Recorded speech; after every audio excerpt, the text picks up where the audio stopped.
Hi, my name is Alex Scar, and I'm a financial aid counselor here at Quincy University. This video will help you understand, interpret, and compare financial aid award offers to help you understand the financial impact college will have for you. Our agenda for this video is as follows. First, we will discuss key terms to know when discussing financial aid. Then, we will discuss the difference between gift aid and self-help aid. Then, we will look at a Quincy University aid offer and cost sheet. After that, we will discuss how to compare and contrast different aid offers. And finally, we will discuss some frequently asked questions and wrap everything up. To set the stage for discussing aid offers, I want to start by going through some key terms to understand. The first key term is the expected family contribution, or EFC. The EFC is a number generated by the FAFSA that colleges use to calculate a student's eligibility for aid.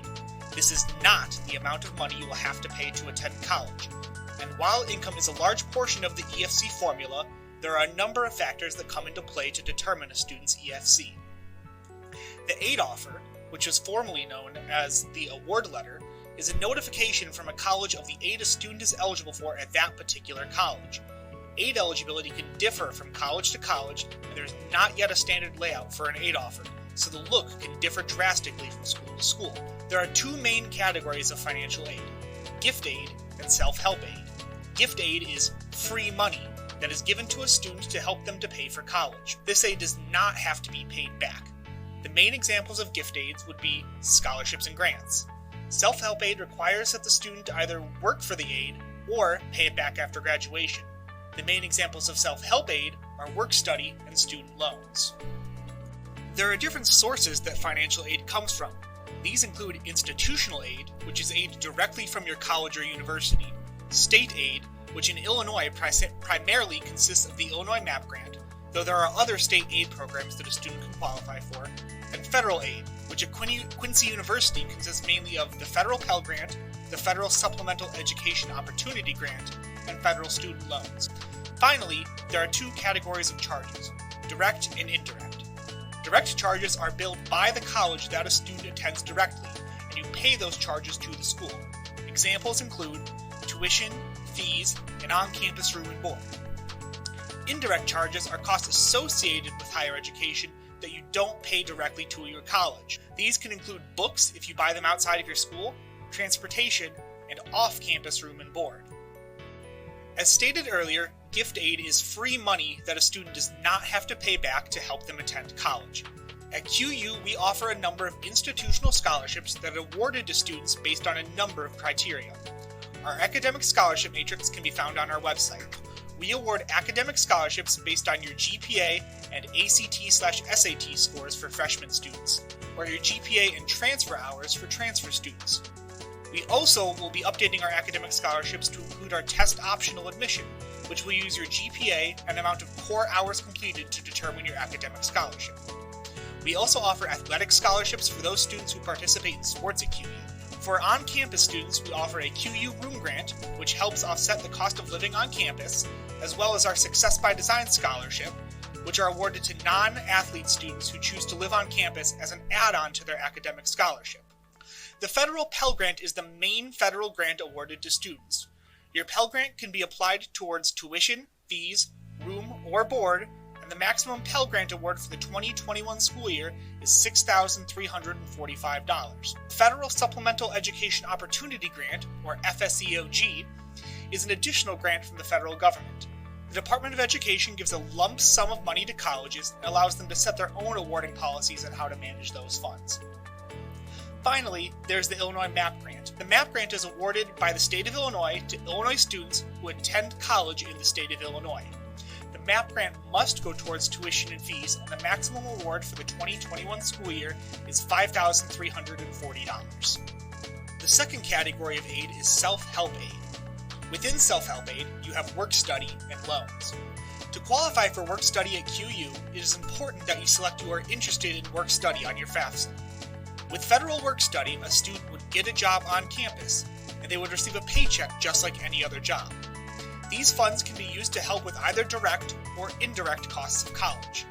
The benefits of a work study job are that since jobs are on campus, your supervisor will generally be more flexible regarding your commitments as a student, and work-study funds are excluded from the EFC calculation for the following year, meaning you can earn more money without potentially raising your EFC and affecting your eligibility for other aid. As the loan coordinator here at QU, it is important to me that our students understand federal student loans. There are two categories of loans that a student can qualify for: subsidized and unsubsidized. With a subsidized loan, the loan does not accrue any interest while the student is enrolled in school and during their 6-month post-graduation grace period. If you take a student loan, be sure to maximize your federal subsidized loan eligibility before looking to other options. With an unsubsidized loan, interest begins to accrue as soon as the loan is dispersed to your student's account. The amount of subsidized loan you qualify for is based on your demonstrated need, so that amount can vary from college to college. So let's now take a look at what a Quincy University aid offer looks like. This aid offer is for the hypothetical student, Mickey Mouse. There are 5 important sections that you should know when looking at your aid offer.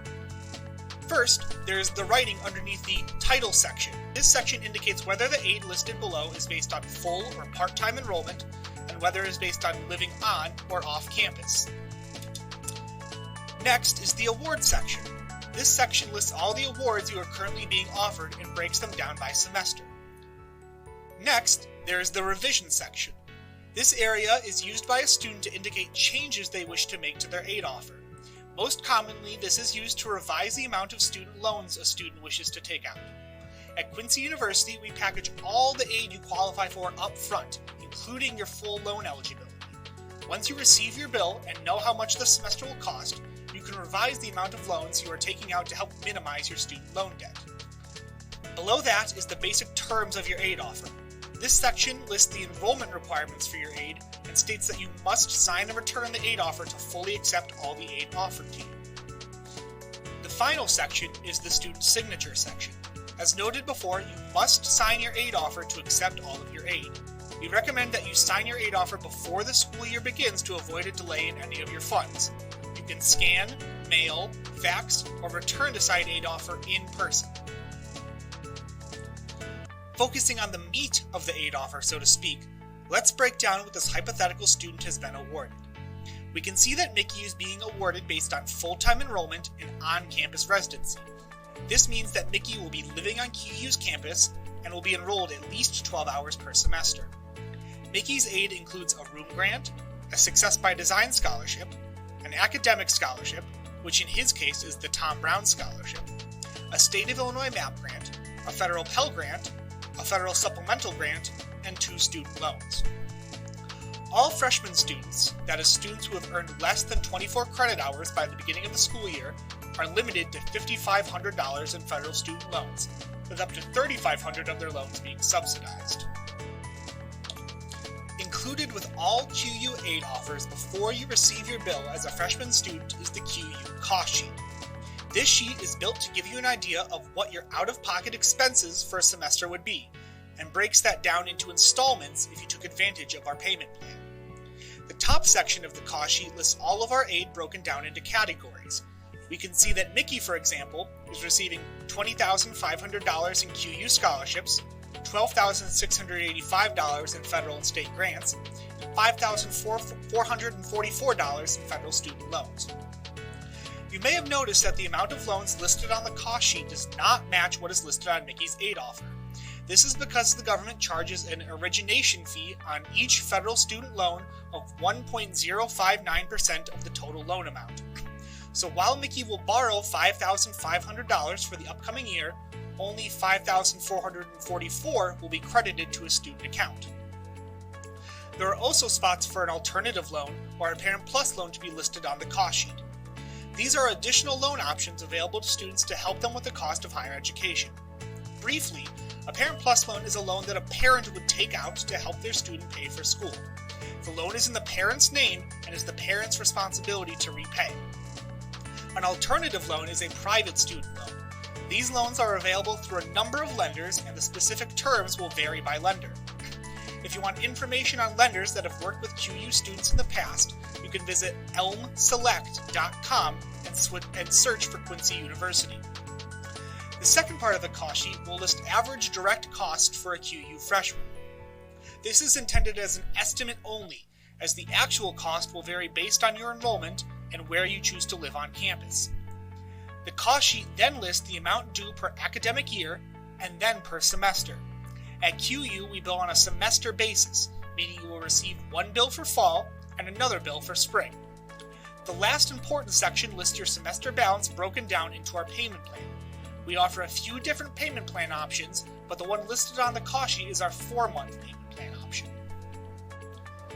Looking at the cost sheet for Mickey, we see his direct charges are estimated at $42,210, and his total aid is $33,185, leaving him with a balance for the year of approximately $9,025, or $4,512 per semester.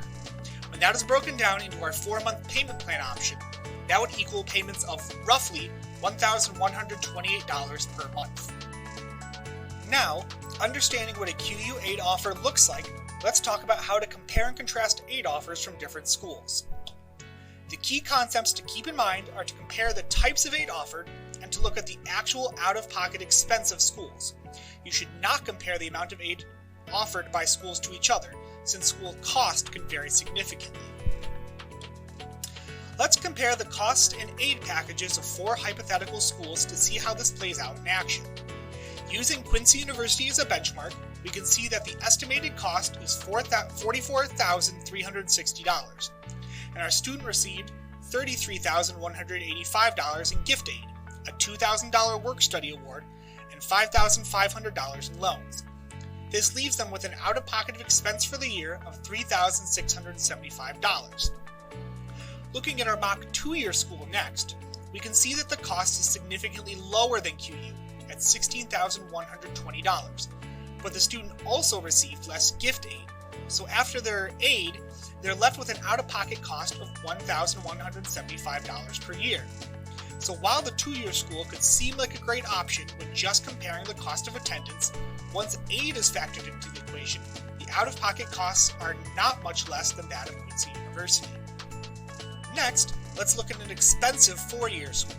I pulled these numbers from a small private school in Illinois to give us a benchmark to compare the cost of QU against. We can see here that the cost is significantly greater than the cost for QU, but there's also a substantial increase in aid. If we were comparing just the amount of aid offered by the different schools, our expensive 4-year would look like a great option because they're offering 50% more aid than QU and almost 6 times more aid than our 2-year college example. But when we look at the out-of-pocket costs for the school, we can see that it is almost 4 times as expensive in QU and 10 times as expensive as our 2-year school. This highlights why when comparing schools' aid offers, you should always focus on the out-of-pocket cost for the school, not just the cost or the amount of aid offered. Finally, I want to look at that same school and mention something to watch for when comparing aid offers. I mentioned earlier that you should pay attention to how much aid is being offered as well as what type of aid it is. The 3rd and 4th examples are the same school with the same costs and almost the same aid. Occasionally, a school will list a Parent Plus loan on a student's aid offer before a parent has applied for the loan, which would make the out-of-pocket cost appear lower than it actually is. Remember, if a school lowers your out-of-pocket cost by increasing your loans, or your parents' loans, you or your parent will have to pay those loans back when you leave school. One of the most common things we run into that confuses families and students is the difference between their aid offer, their billing statement, and their cost sheet. We have talked about all these already, but I wanted to find each of them one more time to help if there is any confusion. The aid offer lists only the aid a student has been awarded and does not have any costs on it. The cost sheet is an estimation of a student's direct costs and aid that should give you an idea of how much it would cost to attend QU. Finally, the billing statement is the actual bill for the amount of money owed to the university after all of your aid has been applied to your account.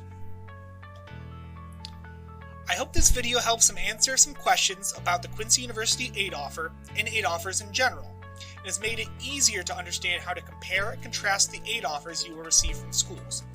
If you have any questions, you can contact Quincy University Student Financial Services at 217-228-5260 or by email at financialaid@quincy.edu. Thank you for watching.